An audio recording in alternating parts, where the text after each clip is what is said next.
Olá, amigos da Rede Opinião TV. Está começando mais um programa Saúde na TV, um programa que é feito para o seu bem-estar e qualidade de vida. Nós estamos ainda no mês de outubro, né? E o mês de outubro nós falamos já há 2 programas atrás sobre o Dia Mundial do Idoso, né? E os cuidados que nós temos que ter com o idoso. Nós trouxemos aqui um gerontólogo, que foi o Dr. Fernando Augusto, e hoje nós trouxemos um fisioterapeuta da Academia Fisio Esportes aqui de Araras e que também trabalha nessa área de idoso, que é o fisioterapeuta Ivens Nakagawa. Falei certo, Ivens? Certinho, certinho. Então, o Ivens é fisioterapeuta e ele trabalha muito nessa área do idoso. Outras áreas também, queria dizer. Então, nós vamos conversar, bater um papo com ele sobre a fisioterapia hoje aplicada à questão do idoso. O que hoje a fisioterapia oferece de exercícios, de práticas e tudo que hoje é possível do ponto de vista funcional, motor, enfim, da pessoa de mais idade. Ives, é um prazer estar aqui com você hoje. O prazer é todo meu, né? Bom, sou formado aqui em Araras mesmo. Os idosos hoje em dia têm uma vida totalmente ativa, né? E temos que tomar muito cuidado com relação à atividade física ao idoso, né? Todo mundo fala que a atividade física é bom, tal, mas eu acho que assim tem que tomar cuidado, mas tem que ser feita, mas sempre com cuidado, direcionado, né? Sim. Mas só voltando um pouquinho, né? Você já falou que você formou aqui mesmo? Sim. Mas você é de Conchal, é filho de Conchal, né? Sim. Isso, aí... Nasci em Conchal, eu já estou 4 anos aqui em Araras, né? E trabalho especificamente na parte ortopédica, mas também atendo muito idoso.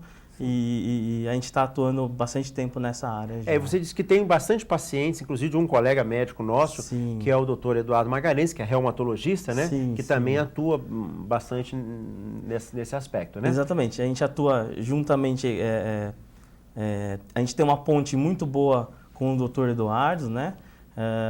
Estamos sempre conversando, vendo qual que é o melhor jeito de trabalhar com os idosos, o melhor jeito de tratar a dor também, que muitos idosos têm muita dor, né?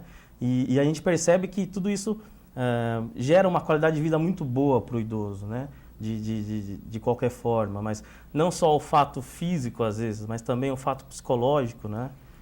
De que o idoso às vezes fica um pouquinho triste e tal, de ficar só em casa, só isso, né? Então, pensando assim numa qualidade de vida do idoso, a atividade física somente, ela traz vários benefícios, não só a parte física, né? Traz também os benefícios da parte psicossomática, da interação social e tudo isso até na inclusão da sociedade em si, né? Ivens, só a gente entender um pouco, né? Acho que é uma área que é bastante interessante a gente estar comentando. A gente sabe que hoje o alto índice de queda do idoso e, consequentemente, da fratura, principalmente do fêmur, da bacia, né, do quadril, e, consequentemente, gerando cirurgias, internações, imobilização. Tudo isso é um processo em que, em muitos casos, a gente vê que tem sido até uma preocupação de saúde pública no país e no mundo, né? Em função disso, porque o idoso ele vai perdendo massa muscular, vai perdendo muitas vezes o equilíbrio, vai perdendo a audição, a percepção, o reflexo rápido, né? Diante de uma situação, de um tropeção iminente em que nós mais jovens, nós nos seguramos e tudo. Eu queria que você falasse um pouquinho sobre justamente esse processo de envelhecimento, né? Que leva muitas vezes a alterações físicas, motoras, sensitivas, levando esses acidentes e comprometendo a vida do idoso, comprometendo a qualidade de vida do idoso. Então, eu queria que você, como fisioterapeuta, você assim, dissertasse um pouquinho sobre essa questão. Assim, a senescência, né, que é o envelhecimento natural do ser humano, né, ela ocorre várias transformações, então, no corpo, né? No nosso corpo, né? A senescência, então, faz com que a musculatura nossa se atrofie mais rápido, né? A partir de que idade? Mais ou menos, só pra gente, vamos destrinchar isso melhor, entender isso. Hoje pela Organização Nacional de Saúde, idosos são pessoas acima de 60 anos, né? Então é isso que a gente estuda nos artigos, Em pesquisa hoje é acima de 60 anos, né? Então as pesquisas em cima de idoso hoje são feitas em pessoas acima de 60 anos. O que ele fala, né? Ele fala que a musculatura em si, ela atrofia mais rápido, perde-se força. Com relação a isso, as pessoas ficam mais quietinhas, mais paradas, né? Quanto mais difícil for o movimento, mais elas costumam ficar mais paradas, né? Isso a gente percebe que não é bom. Idosos mais ativos não sentem tanta essa entrada na terceira idade, né? Então, até a parte cardiovascular também, respiratória, né? Também isso dificulta um pouquinho, porque é uma área toda muscular, vamos dizer assim, principalmente do diafragma, né? Eu li um artigo esses dias dizendo que a atividade física até diminuía os níveis de hormônios, né? Aumentava os níveis de hormônios que diminuíam a pressão arterial, né? Então, mais um benefício aí da atividade física, né? E com relação ao equilíbrio, pela senescência, até pela terceira idade, pelo idoso, por ele ficar mais quietinho, mais parado, também se perde essa capacidade de propriocepção, de equilíbrio, né? E às vezes vira um ciclo, né? A comodidade causa, a dificuldade muscular deixa a gente ficar mais quietinho causa fraqueza muscular, e isso vira um ciclo. A gente precisa quebrar esse ciclo, né? Com uma atividade física bem leve no começo, mas bem direcionada, né? E lógico, tomando cuidado com algumas partes de dores, né? Algias, coluna, articulares, que isso também acomete muitos idosos hoje em dia. Mas a atuação hoje da fisioterapia nessa área é muito importante, né? Para quebrar esse ciclo que eu acabei de dizer, para melhorar toda essa entrada, que todo mundo vai ter que passar por isso, né? Ivens, a gente sabe hoje, se preconiza muito os exercícios, como você falou, até começando por os leves, e a simples caminhada, muitas vezes, já é alguma coisa, meia hora por dia, né? E eu, no meu consultório, muitas vezes eu tenho pacientes por diversas questões que eu até recomendo, né? Doutor, mas eu estou com um problema no joelho, não posso fazer caminhada, né? Olha, então você vai cuidar do seu joelho. Aí a minha pergunta é justamente, existe realmente com frequência as questões das artrites, das artroses, dos problemas de joelho que impossibilitam a caminhada, já que a caminhada ela faz tão bem, quer dizer, o meu objetivo da pergunta é o seguinte, o que eu posso falar para esse paciente que fala, estou com problema de joelho? Mas falar, tem jeito, vai lá com o fisioterapeuta, porque se for isso, trata assim, mas você tem que ter um projeto de qualidade de vida em que você tem que falar, não, hoje eu não posso, mas daqui um mês, daqui 2, 3 meses, eu vou cuidar do meu joelho. E o que eu vejo com muita frequência é a questão do joelho. Então, eu queria que você falasse um pouquinho do joelho, dessa limitação, né? Sim, uma pergunta muito pertinente, porque assim, o idoso, fatalmente, quase sempre tem dor, né? Então, ele fala assim, tá doendo, então eu não vou fazer. Bom, como que a gente pode resolver isso de forma, né, que ele consiga entrar nessa atividade física? Hoje, lógico, existem vários tratamentos para artrites, artroses, né? Então, o que a gente faz quando chega um idoso para a gente dessa maneira lá? A gente primeiro trata, lógico, em vínculo com o médico, né? As dores do joelho, as algias, melhorando essas dores, a gente já parte por exercícios, vamos dizer assim, mais leves, até antes da caminhada, né? É aconselhado, então, a fazer exercícios específicos, podem ser até deitados, para que essa musculatura articular tenha ganho, e aí a dor em si é tratada indiretamente, porque a força muscular causa vamos dizer, um equilíbrio na articulação para que ela pare de doer, né? E depois também a gente pode adquirir de vários outros exercícios, não só da caminhada, até antes da caminhada. Uma hidroginástica, um exercício em grupo leve, parado, até mesmo pilates hoje em dia, com alguns profissionais bem capacitados, estão bem direcionados aí a idosos de 90, 95 anos, bem direcionado antes até da caminhada. E você falando isso, eu estou até insistindo um pouquinho nessa questão, Júlio, que eu vejo com muita frequência essa desculpa, muitas vezes, de não poder, e como você colocou, mesmo as dores e tudo. Então, você diz, existem coisas alternativas melhorando que pode até ajudar nesse processo.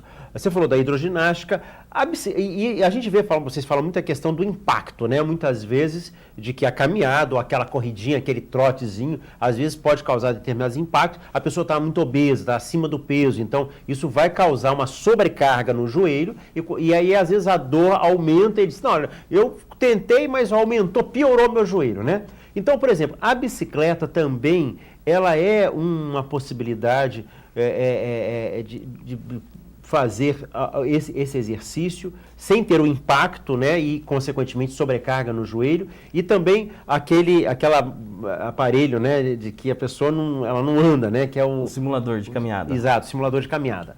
Exatamente. Então, não tendo esse impacto para problemas articulares com relação a joelho, seria muito bom. Tá? É aconselhado primeiro fazer esses exercícios então leves. A bicicleta é um ótimo aparelho, lógico, desde que na hora que você faça o movimento da bicicleta não doa, né?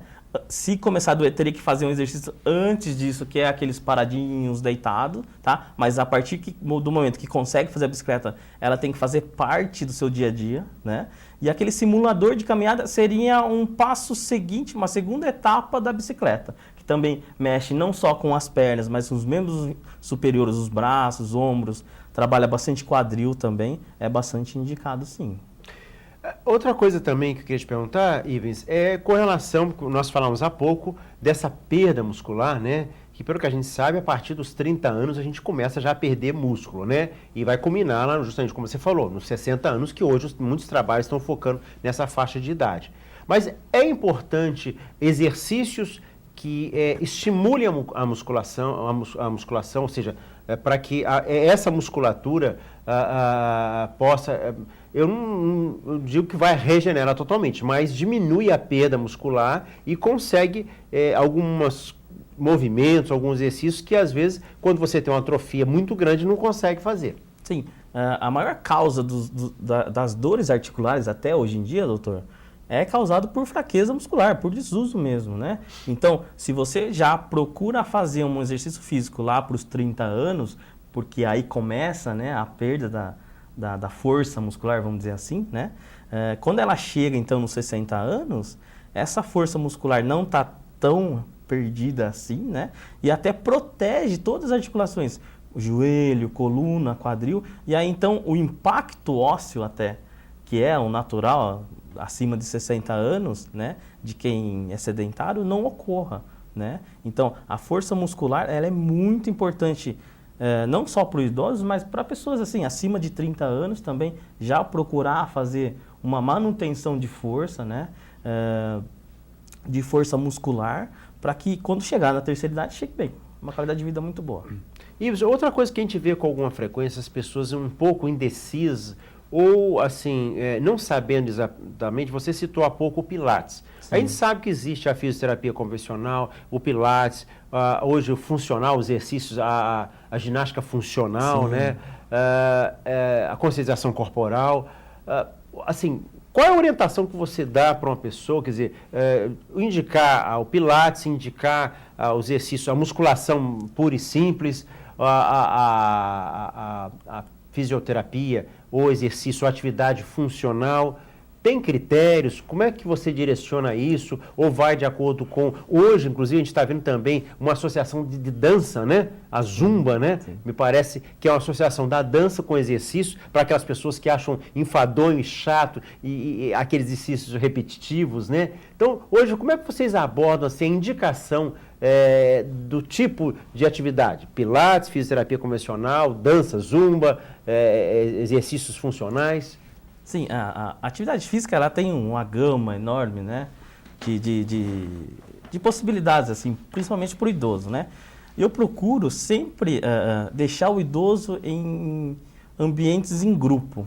Como eu já tinha dito, ambientes em grupo faz o idoso não só a parte física ser trabalhada, mas como também a parte social. Isso que interfere muito, às vezes, na continuidade dele no exercício físico, né? Porque ele ir com um amigo, ou ele mesmo fazer amizades nesse meio que, entre aspas, ele está fazendo bem para o corpo dele, mas também o bem psicológico da inserção do idoso na sociedade também é muito importante, né? Então, a gente sempre, lógico, vê as patologias, faz uma avaliação bem individualizada do paciente, né? Vê se ele não tem problemas muito graves, articulares, que impossibilitem ele de fazer o movimento, né? Primeiro a gente faz alguns testes de alguns movimentos, não tendo dor e não tendo assim, um desgaste muito grande, é indicado já.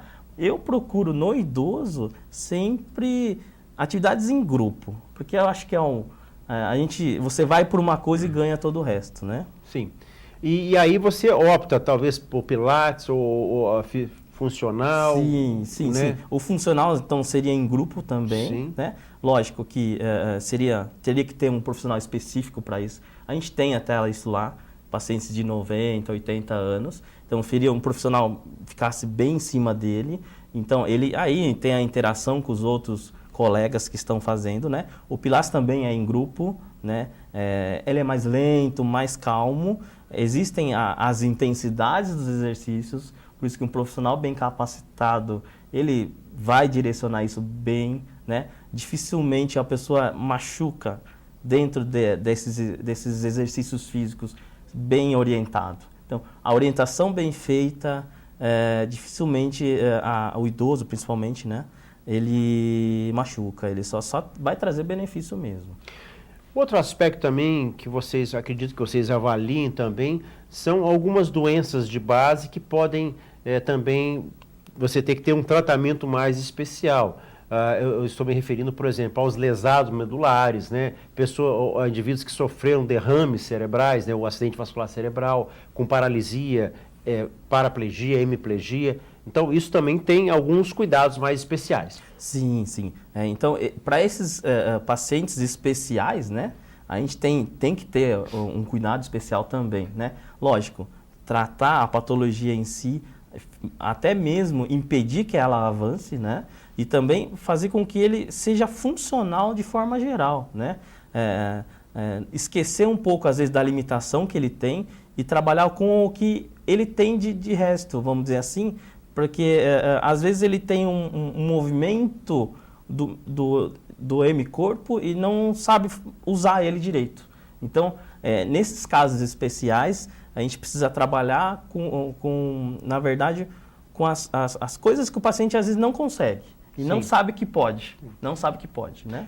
E ainda, Ivens, dentro das questões das doenças também, de base e tudo, e que às vezes alguns pacientes se autolimitam, falam, não, mas eu não posso porque eu sou cardíaco, né? Tem a cardiopatia, né?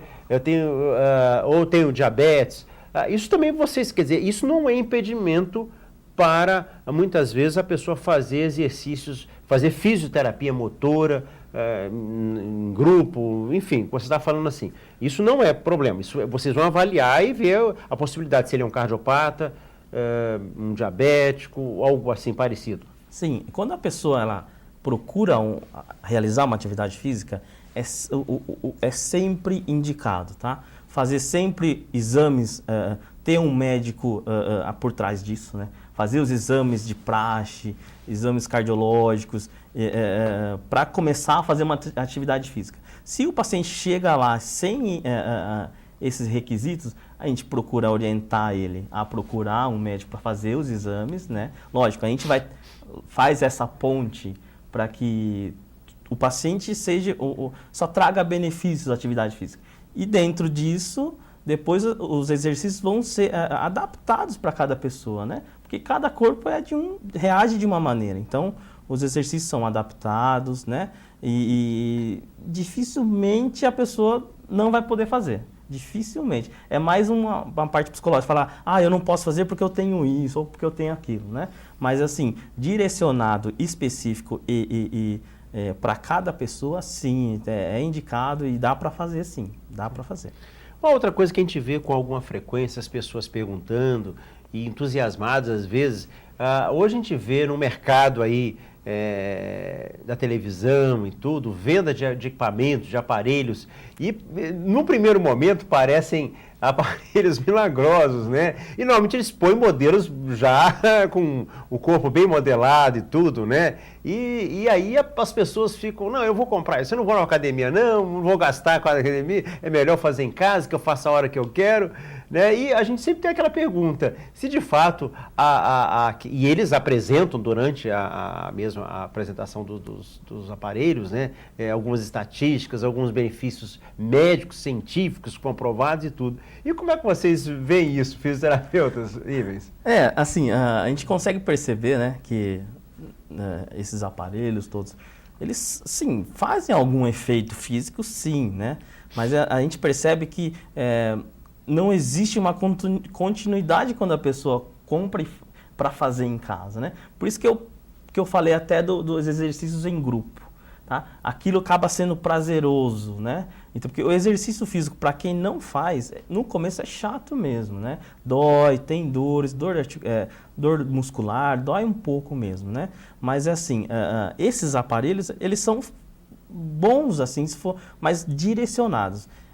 Seja ele feito sozinho, eu vi um estudo, um artigo uma vez dizendo que 80% das pessoas que faziam por conta desistiam em menos de 2 meses do início do exercício físico. Eu acho que o ser humano, ele tem uma tendência, muitas vezes, a uma acomodação, né? E você, às vezes, precisa ter um professor, ou fisioterapeuta, ou o grupo que se reúne e faz, para que um motive o outro e você tenha uma certa disciplina em estar fazendo aquele exercício. Você tem hora marcada para chegar na academia ou na clínica de fisioterapia, para lá realizar, sob a supervisão de um profissional, de um fisioterapeuta, com certeza isso traz melhores resultados e maiores resultados. Sim, sim, a gente consegue perceber que o estímulo para ele ir fazer o exercício físico acaba não sendo só o bem-estar que às vezes ele não enxerga, né? Então, você ter um compromisso de ir até o lugar e fazer, eu acho que acaba sendo um pouco... a pessoa fica um pouco mais estimulada a ir, né? Ou até mesmo, às vezes não precisa de tanto dinheiro assim para se começar uma atividade física, né? A própria caminhada, eu sempre falo, nunca caminhe sozinho, sempre caminhe com uma pessoa do lado. Isso, a gente tem que começar a enxergar um prazer de fazer o exercício, um prazer de caminhar, de conversar, acaba sendo um hobby, uma válvula de escape.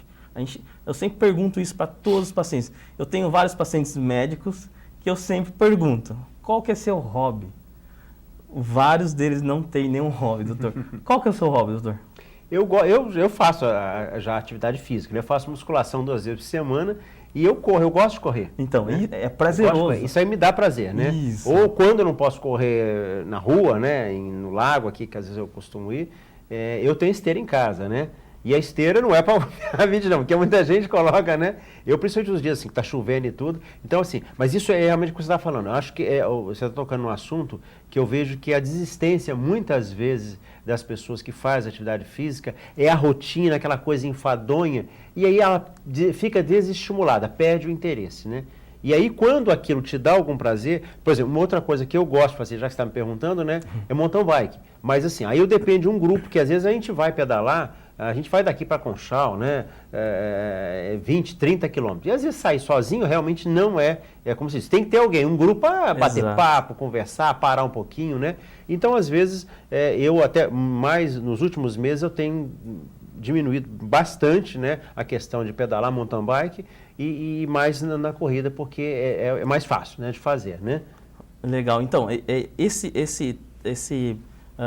pensar-se como um hobby e você adquirir esse hábito de fazer o exercício físico, isso eu acho que interfere não só no seu bem físico, né, mas também no seu bem psicológico. Você tem uma válvula de escape no final do dia de trabalho, descontar todo aquele estresse, né, naquele exercício, e a liberação de endorfina, serotonina, né, já comprovada vários anos, né? Então, criando esse vínculo, eu acho que acaba sendo mais tranquilo se fazer e começar a fazer uma atividade física.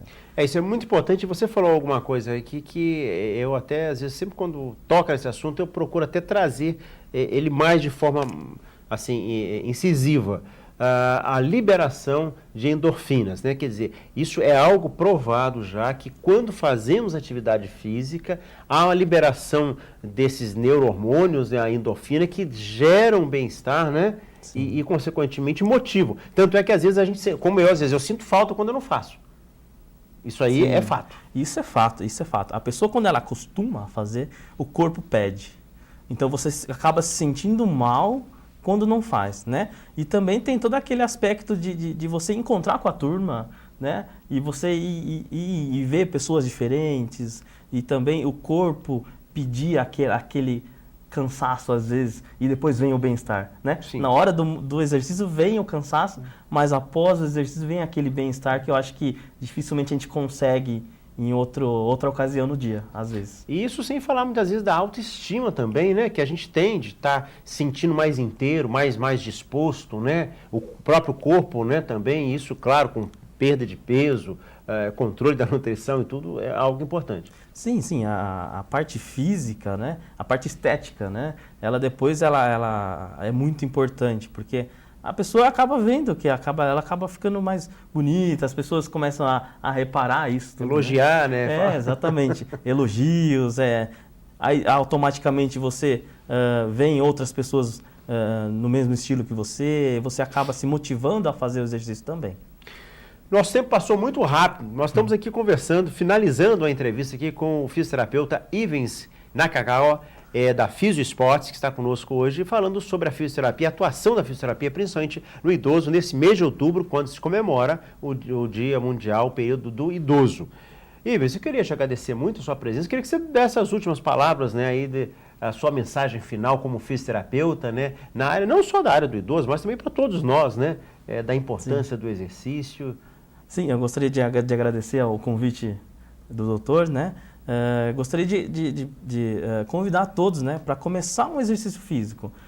Não importa como seja, mas assim, direcionado, com uma pessoa especializada, né? Comece o exercício físico, que depois os benefícios eles vêm automaticamente, né? Não só os benefícios físicos, psicológicos, de autoestima, tudo isso, né? Se você tem algum problema, procure fazer um exercício físico, e isso tudo vai mudar. Ives, até uma última perguntinha, porque essa é muito importante. Muitas pessoas às vezes falam, mas eu não tenho tempo para fazer isso. 15 minutinhos que faça por dia faz diferença? 15 minutos é melhor que nada, faz diferença sim. Se você não tem tempo, pegue 15 minutinhos do seu dia e comece a fazer um exercício. E criar aquela sequência, né? Aquele vínculo. Vínculo, né? Porque automaticamente, a hora que você faz 15 minutos, você vai perceber que é pouco. O corpo vai pedir mais e automaticamente você vai fazendo mais. Então, comece com, seja 5, 10, 15, vá para o trabalho a pé, pare o carro um pouco mais longe. Isso tudo influencia para você começar a fazer alguma atividade física, né? Ok. Muito obrigado, então, Ives, pela sua presença.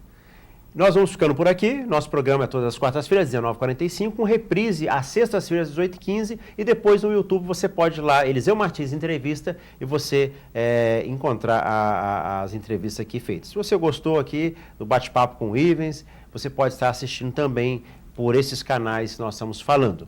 Nós vamos ficando por aqui. Um abraço a todos, uma boa noite e até o próximo programa Saúde na TV, um programa feito para o seu bem-estar e qualidade de vida.